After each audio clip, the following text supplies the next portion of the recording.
Today I'm going to go over the Ruger Mini 14. It's a pretty sweet little gun. It's kind of the rival to the AR-15. I know a lot of people won't say it's rival, that one is way better than the other. One thing, the AR is you can modify it more. You know, it's got more parts, more aftermarket customization that you can do with it. This does have some customization, but not like the AR. It's more of a kind of a ranch type rifle. That's what they call it, the Mini 14 ranch rifle. It's a semi-auto. It shoots 223 and 556. I reload both of them. They both shoot fine out of my gun. One thing that some people say is that you can't get them to shoot well. Well, mine's open sight, and with reloading, with one bullet I can shoot a 1-inch grouping out of 5 shots, and with another bullet I can shoot 1.5 inches at a 5-group shopping. Like I said, that's at a 100-yard target, open sight. So if I were to put a scope on here, I think I could do a heck of a lot better. So I don't believe that old wives' tale one bit. I can shoot just fine with this gun. The thing I like about it is it's relatable to the guns they used in World War II, the same action.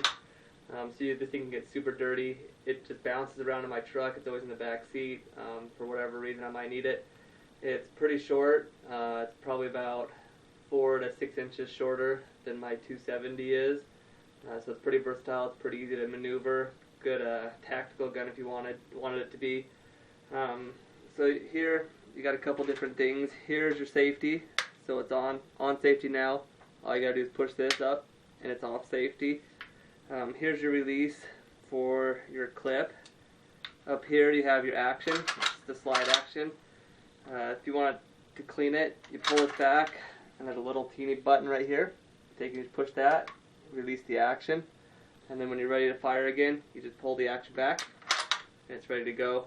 One thing I have noticed is when you do this, you don't want to slowly release it, or else it won't put the shell up there far enough. You want to kind of let it go a little bit, and it pushes the shell up, or else it's not good enough. The sight is kind of a little halo type sight. And at the top you have a butterfly type sight. You're going to want to figure that out, how yours shoots. Mine, like I said, I open sight shoot mine. I just bounce around the truck. So I don't put a scope on it so it doesn't get bounced off. But I know where to hold according to the back sight and the front sight. You can adjust for windage and for elevation with your back sight. Here's the clip. They normally come with a 5-round, 10-round, 15-round clip. I think you can even get a 30-round clip. I bought mine used, and it came with 3 15-round clips.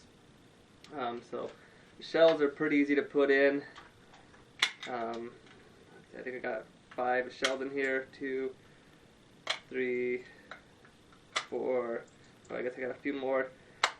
Okay, so when you put these in, you're just going to push down and push over. Push down, push over. Pretty simple process. I think I must have 10 in here.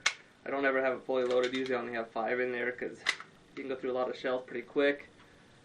So the way to put this in is you just you gotta kind of banana clip it in there. It's gonna go at an angle, and you're gonna push it until you hear a click noise, and then it's ready to go. So to get it out, you push this little button forward, and it pops right out. It takes a little bit of getting used to. It's not quite as easy as an AR-15. It's pretty close. They say not to get aftermarket clips. They don't quite fit right. Mine fits just fine, so maybe it depends on the gun. Mine is one of the newer 580 models. I think they make a 581 now. It's a sweet little gun. The only thing I don't like about it is how far it ejects your shells. Normally with a 22 or with the AR, they're going to drop them fairly close. These things will shoot them about 10 to 15 feet away from you, so if you are a reloader, it's kind of a pain that throws them a long ways. I've been trying to think of something to put over the top of it, but other than that, it's a really good gun. I don't have any other problems with it besides how far it throws the shells when you're expending them. So if you're shooting next to somebody, you're going to want to be standing on the far right, or take turns shooting. You're not going to want to be standing right next to them. You're going to be clocking them with shells. And that's the basics of the Ruger Mini 14.